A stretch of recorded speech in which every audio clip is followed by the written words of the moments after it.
સાથે હું છું જિજ્ઞાસા। ગુજસેલના તત્કાલીન કેપ્ટન અજય ચૌહાણ હાઈકોર્ટના શરણે। અજય ચૌહાણે ગુજરાત હાઈકોર્ટમાં કરી છે આગોતરા જામીન અરજી।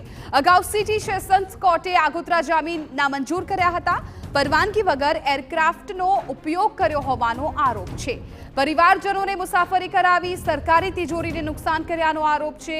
સમગ્ર મામલે અમદાવાદ એસીબી પોલીસે નોંધાઈ હતી ફરિયાદ અને હવે તેઓ હાઈકોર્ટના શરણે પહોંચ્યા છે। અજય ચૌહાણે ગુજરાત હાઈકોર્ટમાં આગોતરા જામીન અરજી કરી છે। મહત્વપૂર્ણ છે કે અગાઉ સિટી સેશન્સ કોર્ટે આગોતરા જામીન નામંજૂર કર્યા હતા, ત્યારબાદ તેઓ હાઈકોર્ટના શરણે પહોંચ્યા છે। પરવાનગી વગર એરક્રાફ્ટનો ઉપયોગ કર્યો હોવાનો તેમના પર આરોપ લાગ્યો છે। પરિવારજનોને મુસાફરી કરાવી સરકારી તિજોરીને નુકસાન કર્યાનો આરોપ છે। સમગ્ર મામલે અમદાવાદ એસીબી પોલીસે ફરિયાદ છે એ નોંધાઈ છે।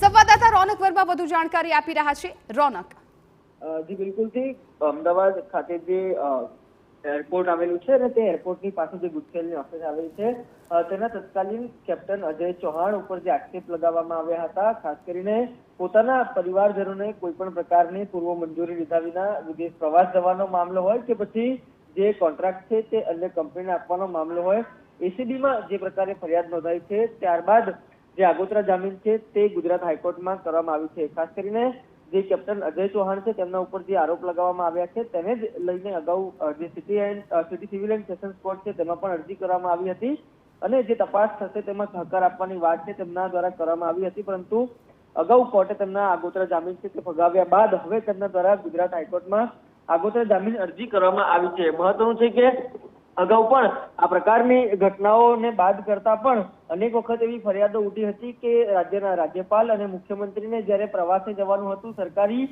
પ્રવાસે જવાનું હતું, ત્યારે તેમના માટે પણ એરક્રાફ્ટ ઉપલબ્ધ ન થતા હતા। ત્યારબાદ અનેક ફરિયાદો મળતા જે તપાસ છે તે રચાઈ હતી અને તપાસ બાદ જે તેમને તાત્કાલિક ધોરણે તેમના હોદ્દા ઉપરથી દૂર કરવામાં આવ્યા હતા। સમગ્ર મામલે જ્યારે વિધિવત રીતે ઊંડાણપૂર્વક તપાસ કરવામાં આવી ત્યારબાદ આ સમગ્ર ઘટનાઓ સામે આવી હતી અને આ પ્રકારની ઘટનાઓ સામે આવ્યા બાદ જે એન્ટી કરપ્શન બ્યુરો છે તેના પોલીસ મથકે ફરિયાદ નોંધવામાં આવી છે અને આ જ ફરિયાદ બાદ જે આગોતરા જામીન અરજીની પ્રક્રિયા છે તે પહેલા સેશન્સ કોર્ટ અને ત્યારબાદ હવે હાઈકોર્ટમાં કરવામાં આવી છે। સમગ્ર મામલે હવે આગામી દિવસોમાં વિગતવાર સુનાવણી હાથ ધરાશે।